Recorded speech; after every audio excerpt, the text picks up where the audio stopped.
Hello and welcome to the Really Big Podcast with me, Seb Graham. Me, Ollie Johnson. And me, Sam Congrave. Ah, yes. Right. Shall we go straight into odd news? Oh, please, let's do it. Alright. Right. The world's fattest man lost 20 stone, but he's still the world's fattest man. How much did he weigh? Well, I don't know. We've got to find out who the second fattest man is. Well, you know what the worst part is? Now he's lost 20 stone, he's going to feel all good about it. And then he's going to go out and binge again and then put on 30. It's still a drop in the ocean, though, if he's still the world's fattest man. Yeah, but even so, it's just the thought of it, because I know, you know, how people are like, oh, well, I've lost 10 stone, I'm going to go treat myself. And then they just pile on what they've lost. So all he's going to do is... 10 stone is a hell of a lot of weight. I know, but to lose 20 stone, you know for a fact he's suddenly going to go... He's going to call up all the restaurants in his area, have them home delivered, he's going to binge and go, I deserve this. And then suddenly they're going to be like... Well, sir, you've appeared to have put on more weight, and this is just how it's going to be, so he's still going to be the fattest man no matter what he does. Maybe he just wanted to keep his record, lose 20 stone, no more, no less. Let's do the math here. 20 stone is 280 pounds. Yes. How to lose weight and yet still be fat. This man may just, have weighed a ton at some point. A ton, jeez. That's as much as a car, I think. I know. Wow. So, does he need, the special kind of cars, like they've been specially reinforced? I think he needs a tank. Does he need a mobility scooter? No, I think that he needs one on each foot. Look, I don't think they have... What, like skates? Yeah. Well, roller discos would be fun with him. It's just going to be awkward, because those things can't even do a 3-point turn. Imagine him trying to do tricks on them, but then he jumps and his feet go through them and smash them to pieces. He lives in Ipswich, by the way. That's a bit of more information. I don't know if... Wait, that's in Britain? Yeah. Well, we're proud to hold this world record, aren't we? We beat America, which is great. Is it bad that I assumed this guy was probably American? To be fair, I did too until I read he lives in Ipswich. Well, yeah. Maybe he moved here. Well, maybe, but even so, with America's, reputation, almost legendarily, of being a fat nation that's sinking literally into the sea, we now have something of theirs, and we've got America's national treasure. Is this why Britain is very, very slowly drifting away from America? Is it because America is actually going further down that way because of so many fat people on one side, and it's sort of like the tectonics? For God's sake, the island isn't going to capsize. The entire nation is not going to capsize. You've got the Statue of Liberty on the other side to even it out. Well, we must move on to more odd news. Mm-hmm. Did you know that they found out that beer is bad for dogs? Beer's bad for people. Of course it's bad for dogs as well. Look, chocolate is bad for us, yet it's worse for dogs. Yeah. Cannabis is bad for us, yet funny for dogs. No, I'm serious. My friend, back when I was younger, back when I was a young'un, one of my friends used to have a friend. He was like this old man, and he used to smoke weed a lot. And he left an entire load of it on his table, and his dog got up and ate the entire thing and started wandering around, acting all stoned, trying to gnaw the carpet from the side and everything, and threw itself, jumbling around like a drunk person, and then panting and wagging its tail and everything, and then just falling asleep. So, of course, beer being bad for dogs is not a surprise. Ollie, what do you think of the beer being bad for dogs? No shit, Sherlock, is what I think. Indeed. I wonder how many scientific tests they did, force feed it loads of booze, but he's being sick. I'm just waiting till they do shots on dogs. Oh, let's see how it can deal with Jack Daniels. When cats and dogs, when they have babies and they give them milk and whatnot, what if they drink so much of it the literal milk turns into booze? Well, I did wonder about that. Anyway, guess what they've released that they haven't done in a long time? What? Another CD by the Human League? No! Getting close, though. Nelson Mandela? Wait, who would win out of the Human League and the Justice League? I don't think that really deserves an answer, does it? Well, I'd say, just for the sake of argument, I'd say that you can't beat Boy George and his horrible songs. That would cause any one of them... That's the Culture Club. Culture Club, whatever. The Culture Club. Is that the Avengers? I forgot. The Human League is that one. The guy and the people only known as the girls, because they're not important enough to be acknowledged as part of the band. Don't you want to buy me? That was the Human League. Oh yeah, I remember. I remember now. I remember that everyone knew the name of the guy who was singing, but don't remember anyone else in the group. Although I don't think there is any particular thing that the Human League could beat the Justice League at? Singing. Batman's apparently a very good singer. Yeah, I know, he caused... Better than the Human League? Yeah, he caused a goddess to cry because it was so good. Either that or it was that bad. Well, since the Human League weren't particularly renowned for an excellent voice... Oh, let's see you do better, Ollie. You have. Not better than the Human League. Really? You've done alright. Look him in the eyes and try and say that. The Human League are better than you. Damn it, he can do that. You didn't see me at my last showcase. Oh, I did thank at God college for that. when I Oh, no, was he's singing. very good. He's like, he's like Frank Sinatra with a wob eye. Frank the wob-eyed Sinatra. Although, you know, on the daytime and not the evening show, the performance overlapped with the time, you know, everyone's got to get out for their taxis home. Did kind of look like my singing had emptied the auditorium. How do you know that's not the case? It's just I what you don't. like to believe. It's just what I like to believe. Anyway, for the first time in, I think, 20 years, Bowie has released a new song and album. David Bowie, that man is an amazing Yeah, he's to still me, he around. will always be that guy in Labyrinth. Who basically sang awesome songs and pretty much, you know, he was the king of the, you know, the goblin people, and he looks nothing like them. Have any of you ever seen Labyrinth? No, moment. actually. I think I might have when I was little. Well, it's a good film, but he sings, and his singing is probably the best part of the film. Oh, yeah. He sings that, you remind me of the babe. What babe? Babe with the power. What power? The power of voodoo. You do. Do what? I the babe. I saw my baby. Cry. Only on the Really Big Podcast can panellists spontaneously break into singing David Bowie. You won't see that anywhere else. It's a god of a small Wait. affair. In fact, you won't see it anywhere To the because it's boy audio. with the stupid hair. I saw the new music video and song for the single. The song was alright, but the music video was a bit weird. Music videos generally are. Video. David Bowie looks a bit like Voldemort on the back of Professor Quirrell's head. That's the only way I can describe it. Have you seen, well, I don't know what the weirdest music video I've ever seen was, but the best music video I'd ever seen would have to be Payphone by Maroon 5, because it's basically like a bank heist. It's a case of Voldemort and Quirrell. I'd like to see David Bowie on the back of the head of Billy Idol. Let's see if they can sing Dancing with Myself. Dancing with myself. Yes, you are. By the way, some more odd news. Someone made up a war on Wikipedia that never happened, and historians believed it. Was this the war between cats and dogs? No, it was a war between the Chinese and the Indians. So what? And it was 200 years ago. Indians or Indians? Mm-mm.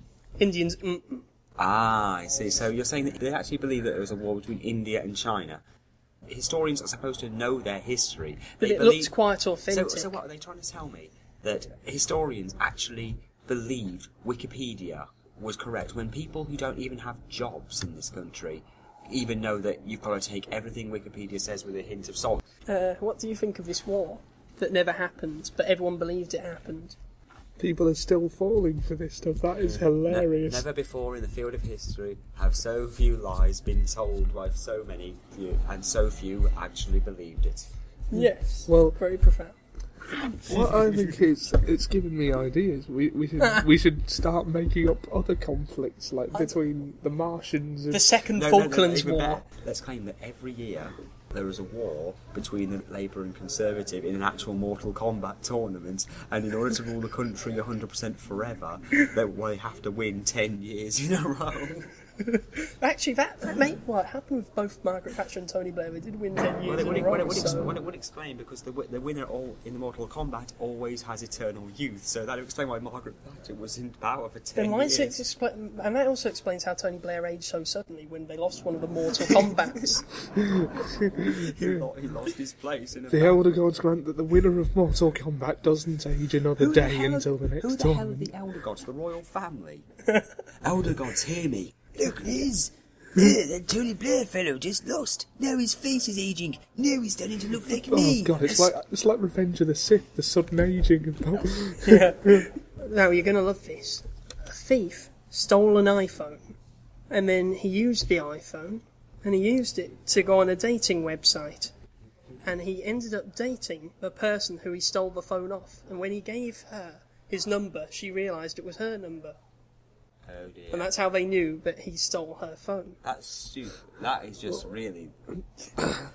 I'm trying to find the right word. That's really lucky. And what are the chances? Yeah, what are the chances of Seriously, that? so you steal... So basically, looking back at it, he stole the phone with the intent to obviously have a phone because iPhones are stolen all the time.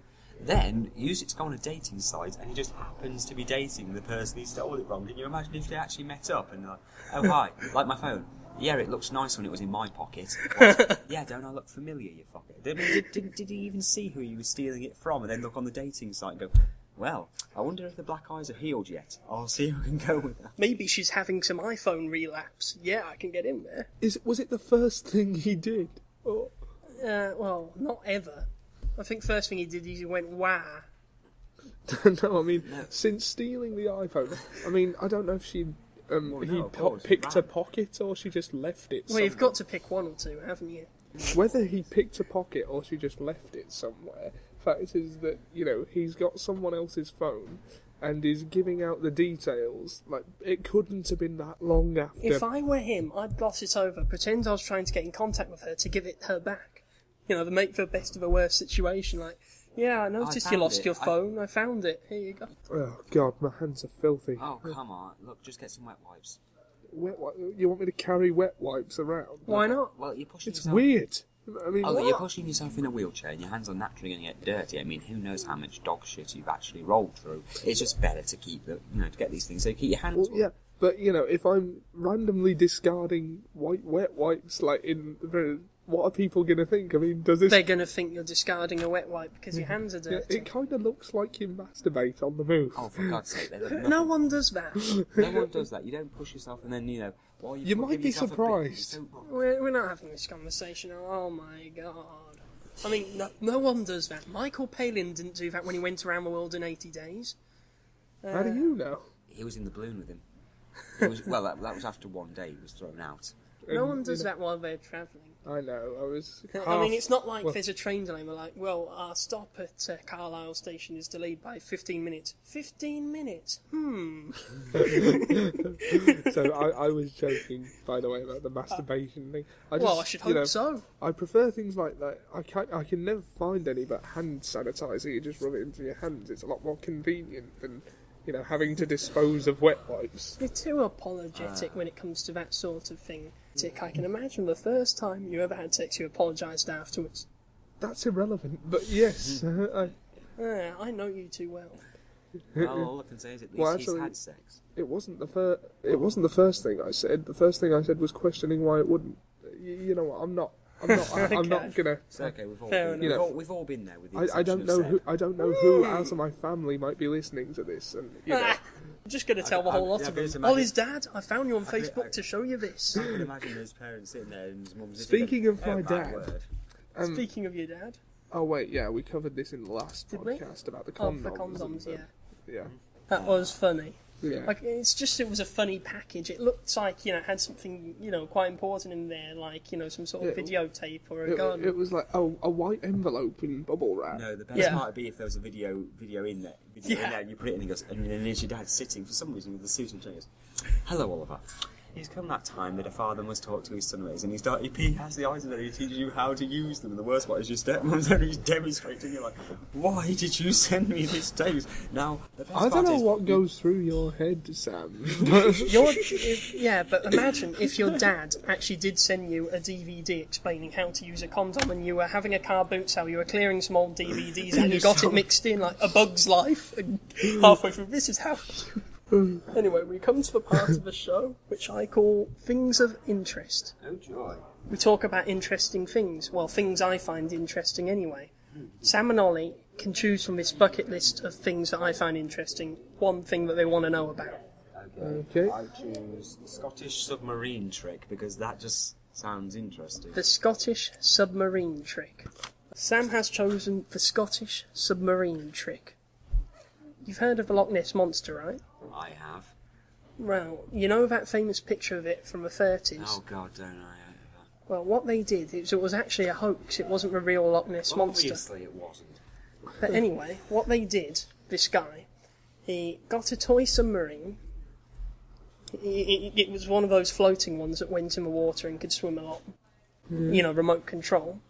He's got a toy dinosaur, chopped off the dinosaur's head, stuck it on the top of a submarine and put it out in the water, and he took a picture from a distance and it looked like the Loch Ness Monster, but it was really a toy submarine. So basically they've revealed what Nessie actually was. Yeah, a submarine with a dinosaur's head. Wow. What do you think, Ollie? A submarine with a dinosaur's head. Now, if it were an actual submarine with an actual dinosaur's head, that would be awesome. I'm picturing a Viking longship. I'm sorry, that's just the stupidest thing ever, that, you know, they went that far. Well, it got them in the history books, and they thought it was real for quite a long time. I know they did. Okay, do you want to choose something, Ollie, from your list? Neil Armstrong can't remember his lines. Yes, Neil Armstrong can't remember his lines. We all know Neil Armstrong, right? What happened? You know, he went to the moon. Didn't he sing that song, What a Wonderful World? No, that was Louis Armstrong. I know. Wasn't he the guy who took, you know, all those drugs and had to give up all his medals? That was Lance Armstrong.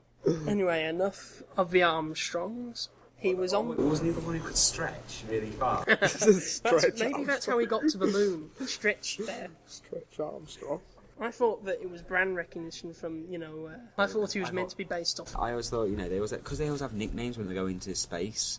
And I thought that maybe his nickname was Stretch because maybe at one point they could, you know, the anti-gravity thing was being a pain, so he stretched really far and managed to grab hold of his toothbrush just in time. But anyway, he went to the moon, and you know he said one small step for man, one giant leap for mankind. Or he meant to say one small step for a man, one giant leap for mankind. One word. Yeah, but pretty much he was saying the same, you know, he did sound a bit like, what am I supposed to say? As he said, like, that's one small step for man, one giant leap for mankind. It sounded a bit like that to me. Yeah, it sounded like he was like reading off a cue card and had trouble with it. Oh, yeah, like the sun was in his eyes. Well, the sun was almost in his eyes. You know, you've got to have precise planning for a trip to the moon, because the moon's never... Oh yeah, you can't just, you know, up sticks and go, can you? Yeah, because the moon is moving like all the time, Let's and have so a is the Earth. change, let's go to the moon. Yeah, the moon is moving around the Earth, and the Earth moving around like all the time. So you've got to know exactly where it's going to be, or else you're going to get lost. Well, it's a big grey thing in the sky, you're not going to miss it. Yeah, I know, but I've just got this moment, like, I'm sure the moon was here. You're the one who parked it. I told you we should have stopped off at the services for directions.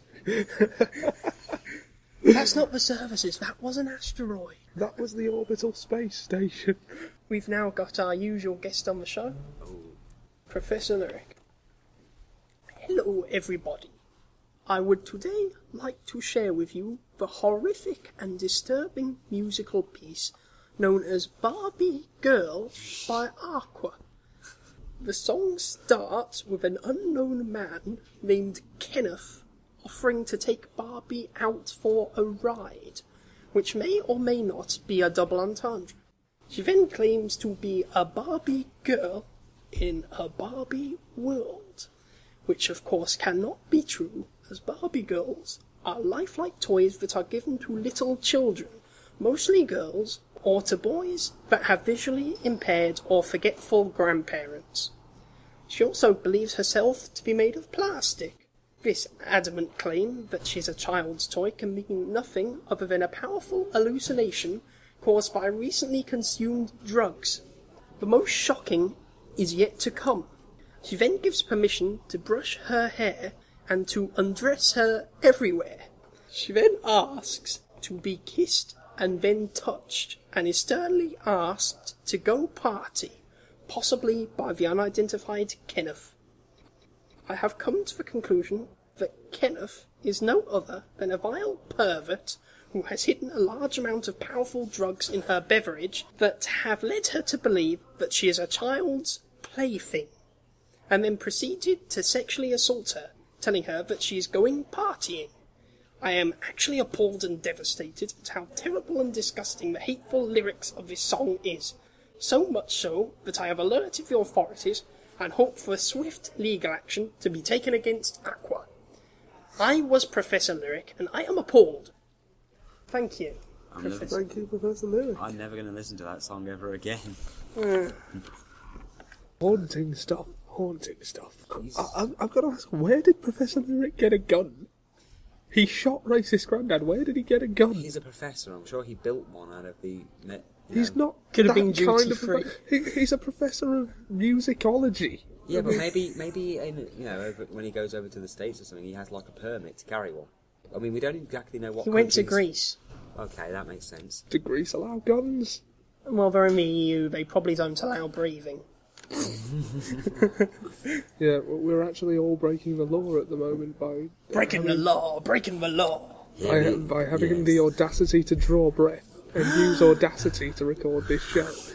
Yes, we have the audacity, literally, to do this. We have the audacity to use audacity. But even so. But this has been quite a week. It's been special. Yes. Indeed. Yes. So, next week we will see you, because we have cameras in your homes. I'll be watching you all very closely. Well, Sam will. I'll be taking a toilet break from time to time, so I think I'll miss a few things. I don't think they can see you rubbing your nipples, Sam. Good. They can think about it, and now you've alerted them. What a great Now way to they end the know. podcast. Right, from us. See you. See you later. Bye. Bye. Bye. Wait, where's the... I'll stop.